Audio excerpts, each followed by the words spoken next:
Welcome back to What Arty Noobs for General Disturbance. This is the M53 M55. It's the Tier 9 American SPG. This one's located on the southwest spawn of Glacier, and it's under the command of a fingernail clipping. Move out. 2 marks of excellence on the barrel. Well practiced in this, Arty.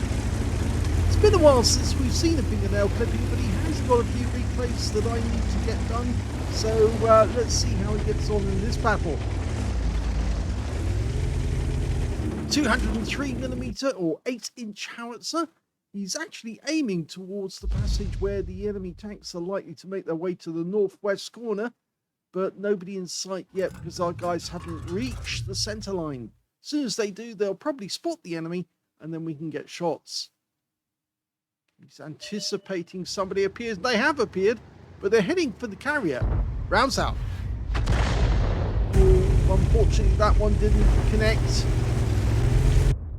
But it looks like some of our teammates have connected with that T95. It's a tier 10 game with tier 9 tanks in it. Scrolling across to get to the T95. Yeah, the FP4201, the tier 10. Well, it's a British heavy tank, combination tank, you might say, of a T95 hull and a Chieftain turret. Line it up. That looks good. Rounds out. Go for the rear. Yes! Good hit. 362 and changes position straight away to avoid counter battery. So he only fired 2 shells from that spot before he moved again. Now we have met the enemy on the ring road. That's a Progetto, and it looks like there's an E50 as well. Maybe an E50. E50. Yeah, it does look like there is. So for the moment, we're ignoring that T95 and... Oh my god, he just killed the enemy Arty. He found out where his opposition was, and he's just wiped him out. So that means now he's just given his team an Arty-free game. Now, I'm not anti-Arty, as you know. Obviously, I love playing Arty. But the one thing is that I do know that sometimes your teammates don't like getting hit during a game. And if all of a sudden they realise that the enemy Arty is actually gone, they know they can move about freely without getting hit. That's another direct hit for 278. Now, he's right on the edge of this cliff here, and that can actually have an effect upon his range, because obviously the rear of the vehicle's up, the front of the vehicle is down, and that limits the amount of gun travel in the elevation. So it actually does sometimes pay to move a little bit forward so you're actually on a flatter surface to increase range. But in this case, range is not a problem, and he's going to go for the T95 again. Well, that was a splash. The shell landed behind him.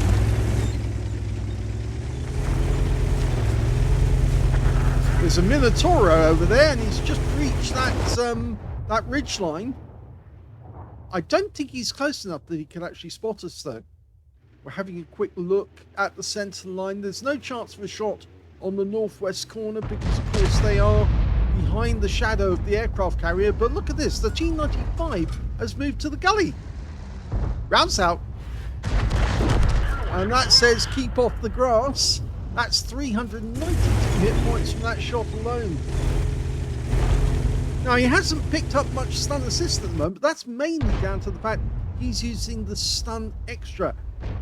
1100 alpha, 65mm of pen, 6 meters on the burst radius. It's got a little less burst radius, but it does produce an extra power, and of course no stun. He's going for it again on the T95. Rounds out, direct hit. Oh, he's taken him down to a 1-shot now. His teammates will be very happy about that, especially the 705, if he can get a shot in that guy's direction, because it means that that guy is more than likely going to go out the game. He's going to get a nice kill. In the meantime, we're looking at a UDAS 033, the Alt 3, over in the lower ground next to the ring road. Let's trying to be a nuisance to our teammates. He's certainly being a nuisance to Fingernail Clipping, who can't get his guns there on the target. But now we've got our teammates there. Even so, he won't stun his teammate. And he got a direct hit on the engine deck, and the unit goes down. That's the beauty of that, although technically his teammate was in the blast zone. So he would have taken damage. So that might mean a high caliber's just gone out the window now. But even so, his teammate wasn't stunned, and he did get the kill because, of course, Fingernail Clipping took the hit points down to a low level. And that kill goes to the Kampfpanzer 3. Okay, we've got a batch at 25 ton, very low. And, well, one of them took damage, the other one got stunned.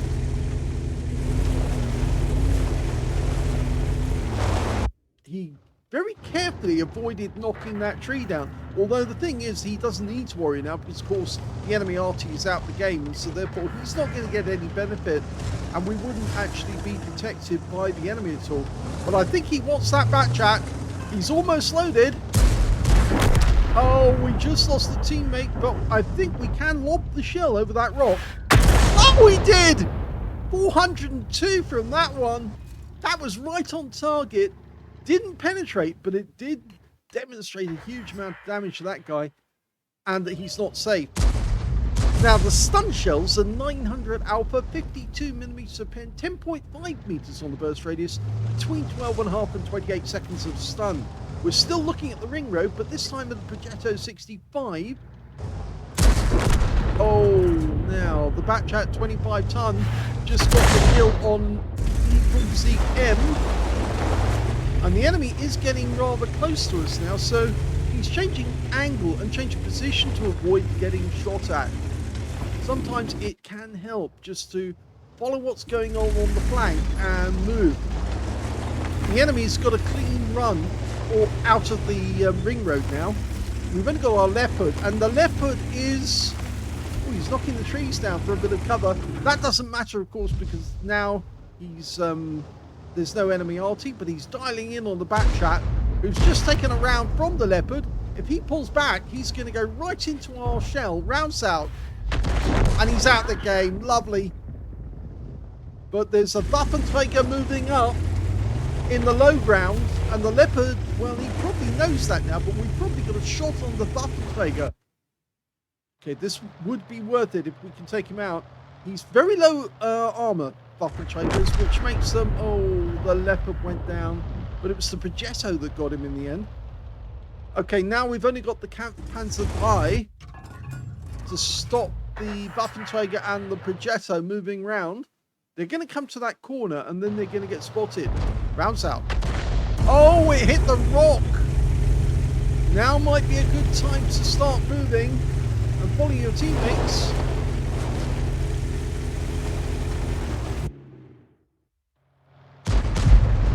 I've been explaining this to somebody else earlier today. I say sometimes you do need to move away. You might want to swap to non-stun HE here. No, he doesn't need to now. But he's going to be loaded momentarily, and rounds out. Good hit, but he needs to move.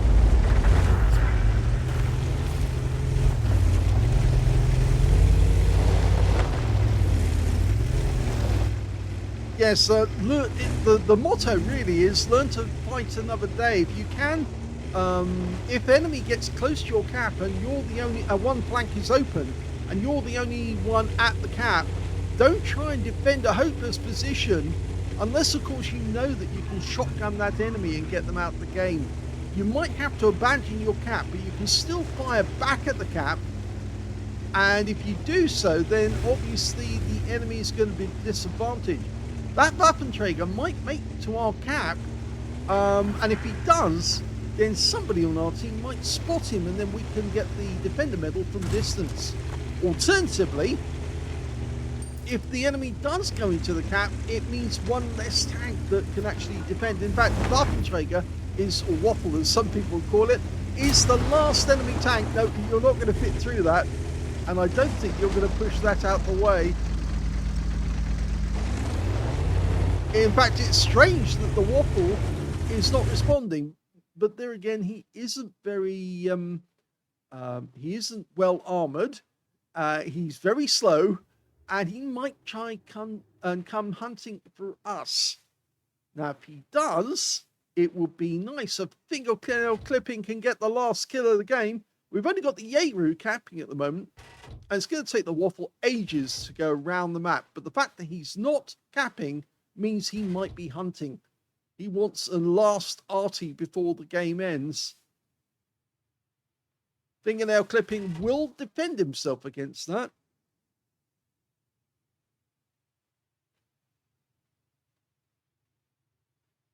In the event he was capping, and here he comes. Oh, no, that's not what we want.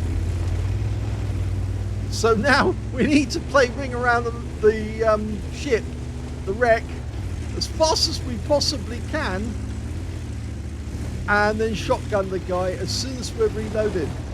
He's more than likely can come around, but we've capped out, so no chance. Well, I didn't expect that game to end so early. I was watching what the enemy was doing rather than watching the cap counter clicking down. And in fact, actually, so the Jaeger did get his invader, and the game ended before we got a chance for a second shotgun. I can totally understand fingernail clipping getting surprised, though, at that Waffle, because he didn't go the usual way that I would have expected to try and get through that mess of tanks. He chose the long route, which actually meant that fingernail clipping had to adjust quickly, and it was too quick for him to get the snapshot in. But it was a first-class tanker, because he did put out a lot of damage on the enemy during the game. He also got a Bruiser medal for getting at least 5 critical hits. In fact, he managed to get 9. And he got a Gauze medal as well for doing more damage, exceeding 8 times the hit points of his own vehicle. His win rate was 5,117, which is Super Unicum standard. Let's have a look at team score. Well, he didn't get the highest damage in the game. One of the Panzerkampfwagen 7 managed to get 5,717. Second highest damage went to the T95 FP4201. Yes, in the brief time he was alive, he did manage to get a lot of damage. And the third highest, well, that was the M103 on the enemy team with 4,224. When it came to fingernail clipping, he got 3,845. He was beaten by 2 members of his own team, 2 members of the enemy team, puts him in 5th place on damage.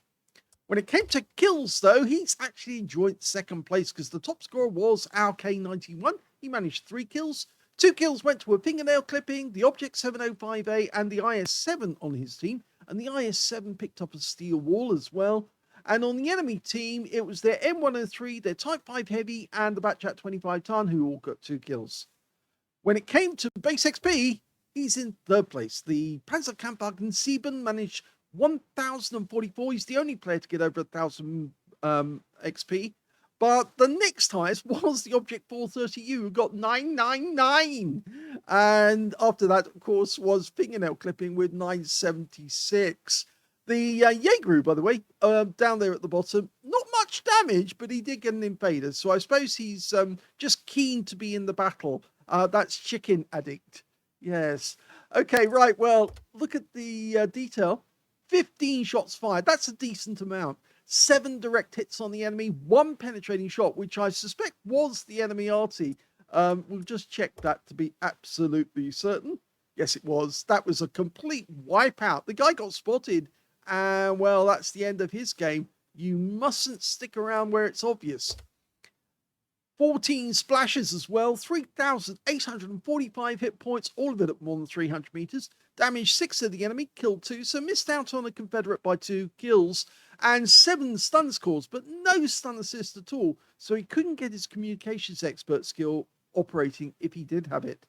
On a free player count, he actually made a loss on that game, would you believe, at 2,000 credits.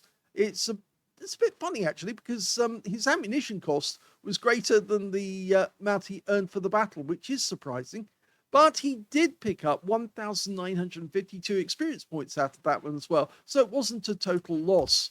So there you go. That's a first class, a Bruiser, and a Gauze.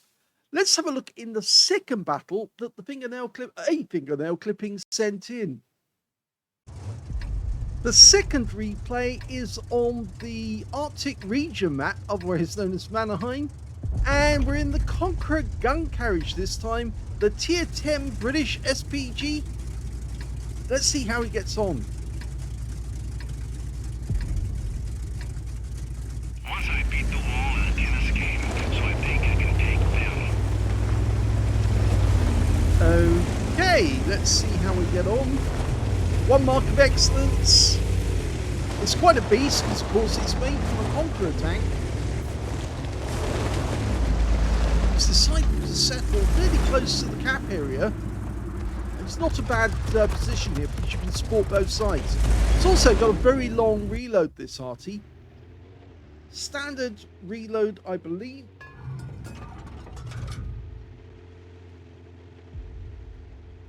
Refers to notes. Sorry, didn't have them ready at the time.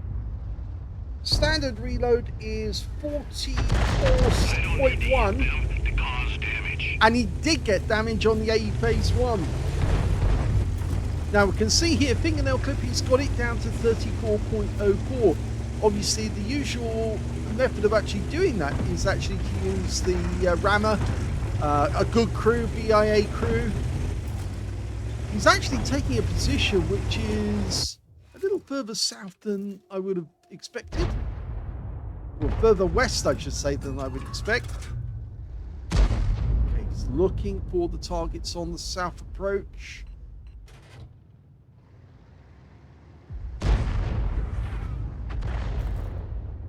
Okay, we've got a strip running up very quickly. Rounds out.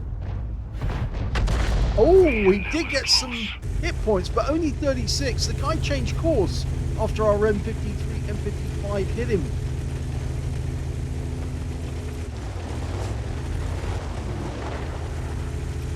Now he's decided to stay here for the moment. There's no... oh, there is an enemy tank over on the west. Staying with the guys in the south. Oh, look at this target-rich environment. And he's almost loaded. Very, very lucrative. Go for it. Rounds out. Looks good. Yep. Got the two at the front.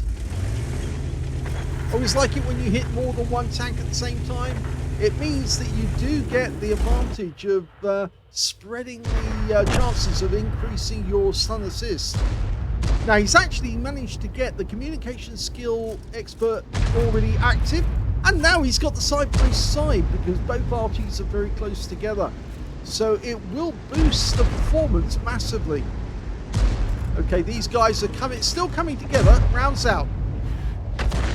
And 3 sets there. And he got stun assist. Our guys are retreating from the west. I wonder why that's going on. We're losing tanks. With 5 down on the enemy, even after the amount of damage that fingernail clippings managed to get so far. I'm wondering what's going on here. Were they just no good in the west? He's made himself a nice little nest by knocking the trees down. And I suspect that the enemy tank wouldn't have actually spotted that, but now we're defending the pass. But he should be pretty good at doing this because his blast radius is actually quite high. Okay, 170 off the Minotauro. These stun shells are capable of 1000 alpha, 59mm of pen, 11.6 meters on the burst radius, and 13.5 to 33 seconds of stun.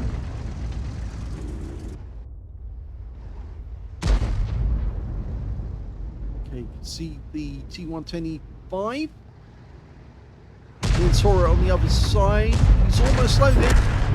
The E5 goes down, so he can devote himself to the Minotauro. Rounds out. Just missed him. Not enough lead on the target there. But he's changing position. At least Minotauro is still stunned. Oh, got spotted. The batch at 25 ton. Now that's the bad point about this side by side is if an enemy tank turns up, yeah, you lose Arty at the same time. Both Artys would go down. for one potential magazine. Now he's auto-aiming onto this guy. Is he going to do a manual aim? He's going to do a manual aim. He needs to make certain this guy goes down. Rounds out. Yes! That was close. Good hit, but it didn't kill him. Find someone else. And the enemy Arty knows where he is now, so expect the shells coming in any moment. Okay, the Batchat 25 ton has been wiped out. Cracks is damaged. And yes, the enemy Arty did have a go. He obviously realised that we were vulnerable. The scores have now restored themselves. I wouldn't put off the enemy Object 432 making another run like that Batchat 25 ton though. He might decide to come around that corner. Notice how they flattened out the ground a little as well around here, because now it's a little more difficult to hide from enemies who come from that direction.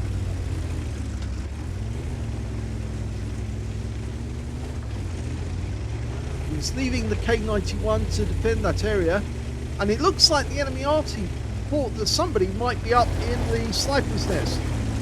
In fact, it was the Leopard 1, but he's managed to get away without losing any hit points. Okay, we've got a pattern. Get a shell on him. No, red line. Okay, who else is there? Well, that Object 432 did try to come round, and he's actually on the other side of the pass at the moment. Our Heshbon is still on the ramp, but we've got two enemy tanks trying to come around the corner. And we're one tank up on the enemy now, so I think they've actually left the door open in the south. But they do have a Heshbon of their own, and he might decide to try and snipe at our tanks as they approach the enemy cap.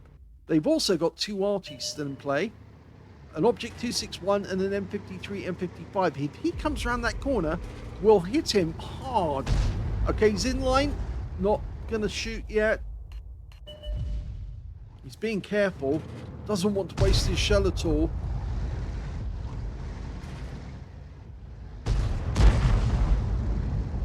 Okay, rounds out. Good hit. 223, and he goes down. So that was worthwhile. But it looks like the enemy Arty is focusing on the K91.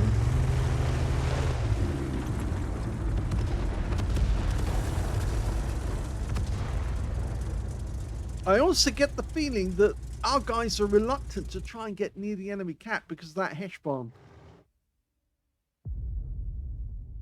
Now, the ideal situation would be for them to change course and actually go around the north. Because if the Heshbon is sitting there, he's going to be looking south.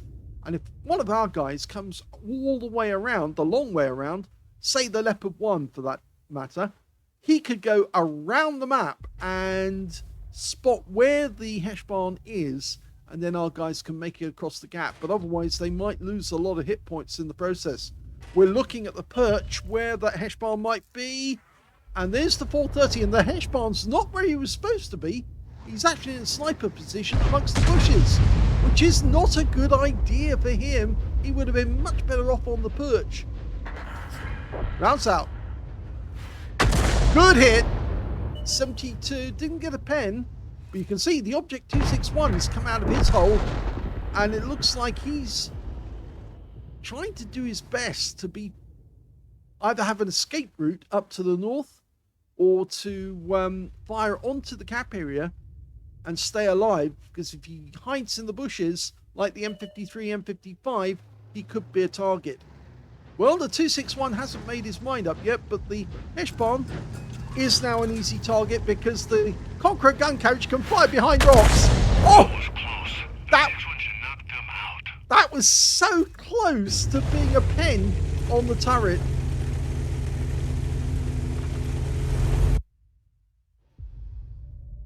Okay, he's going to try again because he's still got that turret in sight. And if the guy is any creature of habit, he'll stay there until he's ready. So we've held the spot using the right-hand mouse key. Looked around. The 261's about to get taken out by the K91. Oh, he got him! They shouldn't have even tried. He got him! But now it's the 261 versus the K91. The 261 dies. That means there's only the M53, M55 left. And there he is. He's just outside range for us. We're too far away. We're having to move forwards. And he's gone, which means we've won the game. And that's a nice little victory.